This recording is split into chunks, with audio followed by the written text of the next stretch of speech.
Hey guys, this is Justin Joslin, and this is Know Your Options Investing with JJ.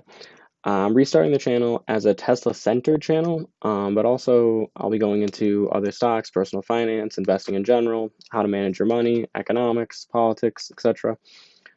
Just anything you guys want to know about your money and my expertise on how to make it. I'm your boy. Please hit the like and subscribe button. Help me grow the channel. Help me teach more people about all of this kind of stuff that I've largely taught myself, but other YouTubers, a lot of reading, a lot of studying, um, have got me to the point where I am now. So just so that you don't think that I'm wasting your time, I can show you the screenshots.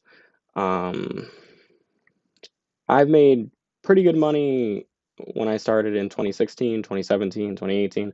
So I've been investing for about 4 years now.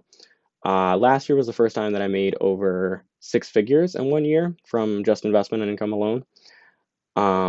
So I'm not wasting your time here.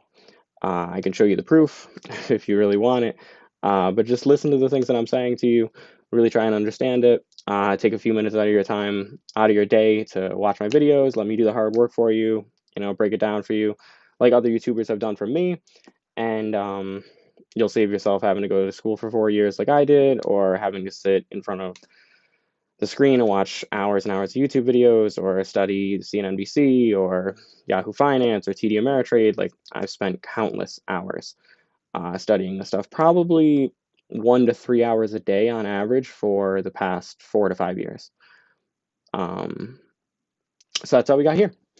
So that's how last year, this time, my life was pretty dark. Life was pretty rough for me at that point. Um, a lot of stuff was happening in my personal life with my family. My mom wasn't doing so well, and it was tough. And I think I was down on my Tesla position at that point, which was my only investment, I think, at that point. Now it's not my only investment, but it is my largest position. I think I was down like $12,000 or something. So I had invested like, I don't know, 15,000 originally or something. So I was down to 4 digits instead of 5 digits, which is obviously not the way that you want to go with that. But fast forward like 6 months from that, and I was up, I think, 1,000+%. Um, so you can be too. You know, this channel is about kind of like democratizing finance, like a lot of other finance YouTubers. Jeremy from our financial education, he was really a big help to me. He helped me understand investing and stuff. Gallia Hyperchange is really good for understanding Tesla stuff. But if you just don't read about this stuff on the daily basis, just what you learn from them will give you like a little bit of the information, but it's not going to give you the whole picture. I'm trying to paint you that whole picture. So this whole channel is going to be about trying to help you guys understand really like the meat and potatoes of investing, and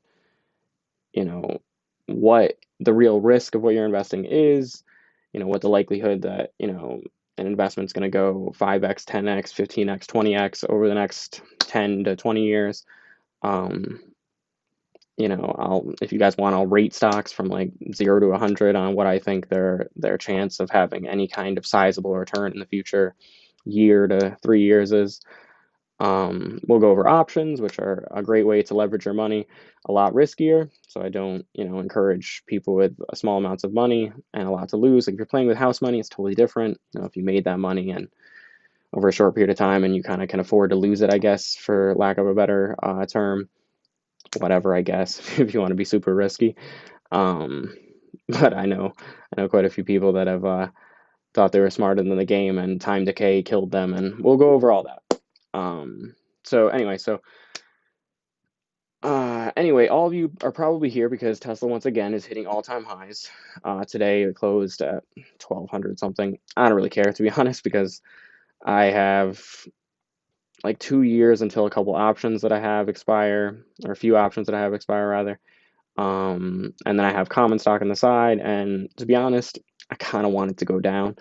I really hope that the stock gets killed in the next several months before shareholder meeting and before the back half of the year, because I think that that's going to be disgusting. I think that they're going to like destroy the competition. Like in January of 2021, I think that there will be very few people that are looking at this and saying that any car company is going to catch up to them. No, everybody will be like, I'm taking my money out of Ford, I'm taking my money out of GM, I'm taking my money out of Toyota, and I'm putting it in Tesla.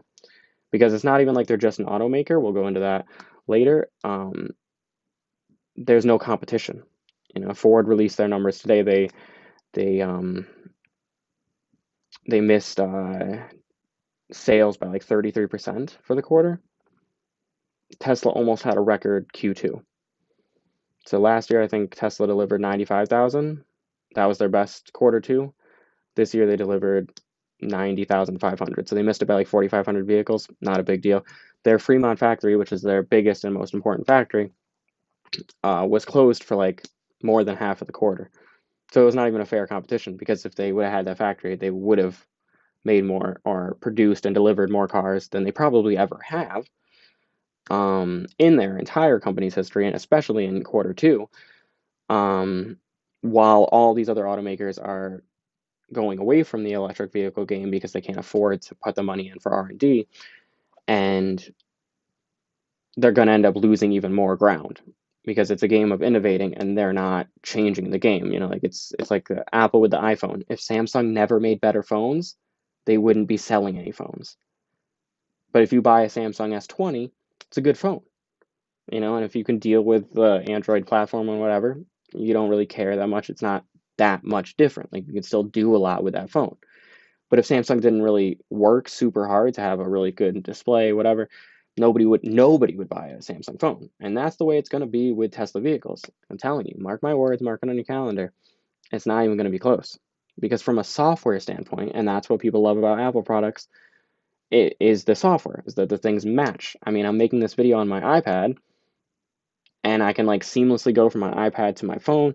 Like, I can do a whole video about Apple stock as well. I'm invested in Apple stock. I love Apple. I think that they're going to have a very bright future over the next 5 to 10 years.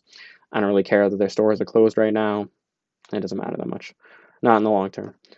But anyway, so let's go back to Tesla. So I'm going to go over like 4 or 5 reasons, just because the video is getting longer than I want it to be now, about why Tesla continues to climb higher and higher pretty much every day. So this is something that I was kind of forecasting several months ago, but I wasn't so sure with COVID for sure.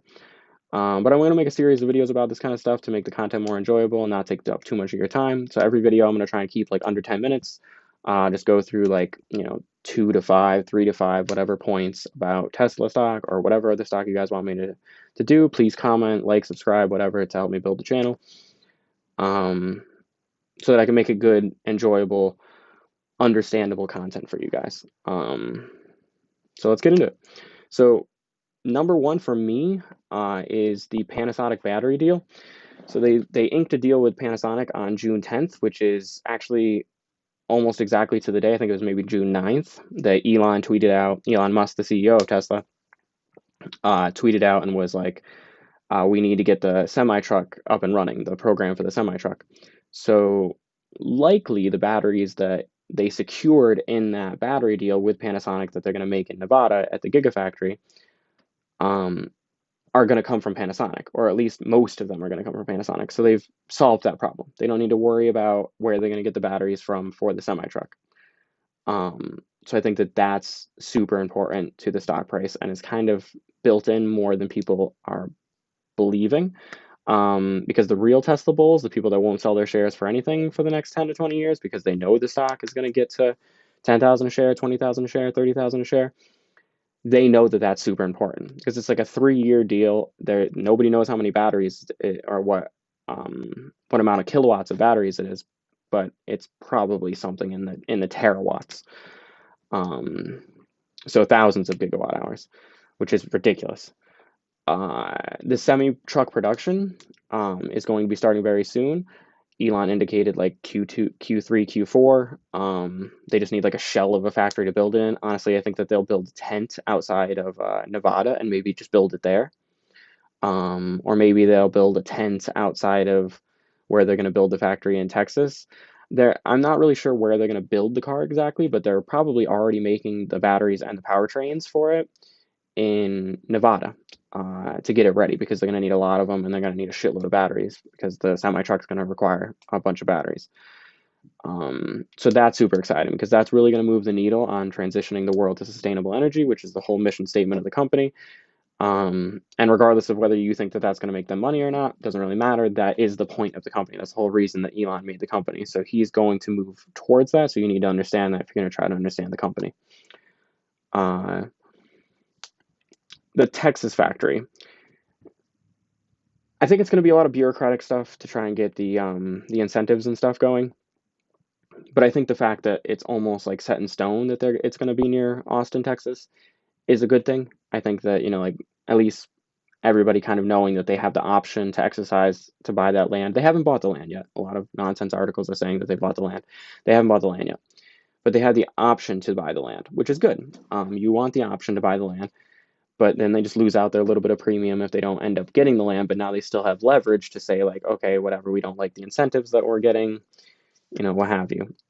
So I think that people will be surprised how quickly they'll get a production line going in Texas, because they're just going to build a very small shell of a factory and just start producing cars off an assembly line, and they'll just ship all the products there. So if they do the semi truck there, they won't need very much space. They'll just need enough space for raw materials to go on one end, along with the battery packs that are already assembled, the powertrain that's already assembled, and pump out the semi truck on the other end, and they'll be in Texas. There's probably a lot of semi truck customers that are already in Texas or the middle of the country. So I think that that's very good for the stock price. I think that with really good delivery numbers and really good production numbers, people are assuming that the Model Y production rate is likely very high. The Model Y is the small SUV that they're making. Wall Street Journal called it possibly the best car ever. Now, this is Wall Street Journal. I went to school for politics. Wall Street Journal is a very conservative publication. For them to say that an electric car is the best car ever, it almost made me fall out of my seat, because I was like, wow, the tide really has changed. Like, Jim Cramer is on board now of Mad Money on CNBC. Like, the tide's really turned. Like, the smart money is now on Tesla. And I think that you can't discredit that. Now it's the big funds that are going to be going into Tesla. And the margins for the Model Y, they were already profitable on the Model Y the first quarter that they started producing it. So this quarter, they're likely going to be even more profitable. And then in Q3 and Q4, the margins that they're going to be showing on the Model Y are probably going to be pretty wild. And it's probably going to be the best-selling car in America. It's probably going to destroy pickup trucks and/or SUVs.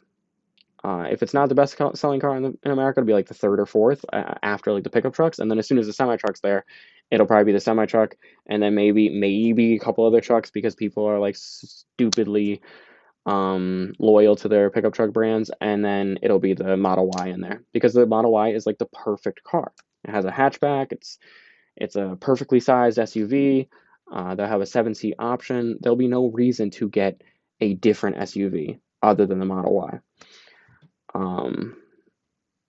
And I think that the China Model 3, which is their smaller sedan car, the one that made them big, I think the supply chain is probably 100% localized, because Elon had talked about how he wanted, all of the parts for the car in China to be sourced from China to make everything cheaper, obviously, and to just be logistically less of a nightmare than they've been having for the past 6 months to a year, while they've been really only like 6 months ish that they've been producing in that factory.